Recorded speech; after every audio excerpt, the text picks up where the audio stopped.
गिलगित बल्तिस्तान में वही हुआ जिसके बारे में मैंने आपसे कहा था कि ये आपस में लड़ेंगे, नूरा कुश्ती करेंगे। नूरा कुश्ती का मैंने बाकायदा अपने वीलॉग के जो पेज है उसके ऊपर लिखा भी था कि ये नूरा कुश्ती है। तो नूरा कुश्ती मुकम्मल हो गई।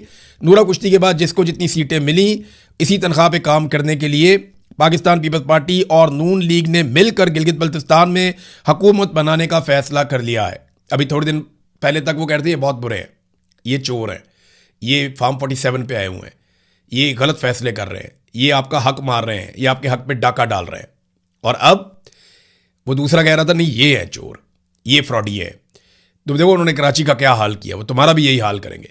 और अब वो दोनों बैठ गए हैं मिलके, और मिलकर अब वो गिलगित बल्तिस्तान के वसाइल को लूटेंगे। और आप ये होता हुआ देखेंगे, हमेशा से यही होता चला जा रहा है।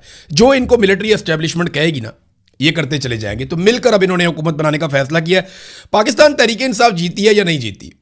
तहरीक इंसाफ ने सारे लूटे तबाह कर दिए हैं। यानी उनका इलेक्शन लड़ने में जो सबसे बड़ी कामयाबी आप कह सकते हैं वो ये है कि जितने लोग गिलगित बल्तिस्तान में लोटे बने थे वो सारे रिजेक्ट हो गए।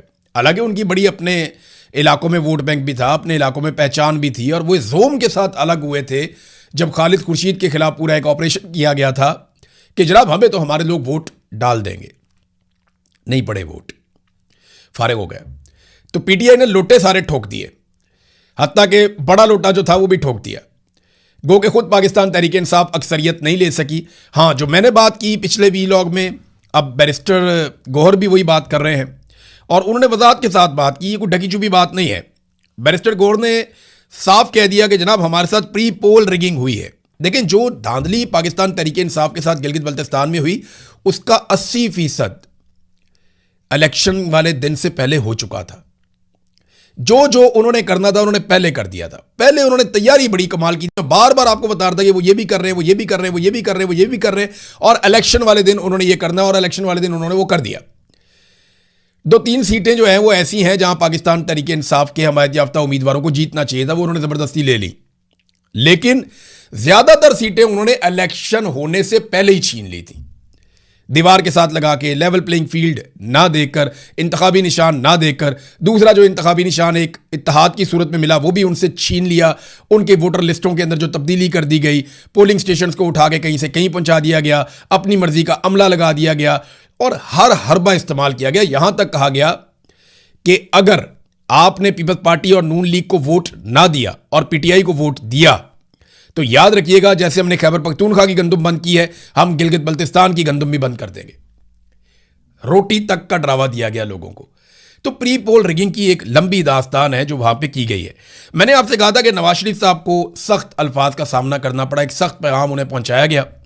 मेरी खबर की तस्दीक मालिक साहब ने भी कर दी है। मोहम्मद मालिक साहब का भी एक क्लिप आ गया, वो भी ये कह रहे हैं कि नवाज शरीफ साहब को ये बता दिया गया जनाब आपका डंग निकल गया है और आप अब क्राउड पुलर नहीं रहे तो आप कुछ नहीं कर सकते, लिहाजा वापस जाएं। तो मैंने आपको पहले बताया था कि मियां नवाज शरीफ साहब को वहां पे जिस किस्म की उन्होंने तकरीर की उसके बाद उन पे एतराज़ हुआ, उन्हें सख्त पैगाम पहुंचाया गया, उन्हें वहां से निकाल दिया गया। देखिए, बंदे इकट्ठे कर लेना कोई मसला नहीं है।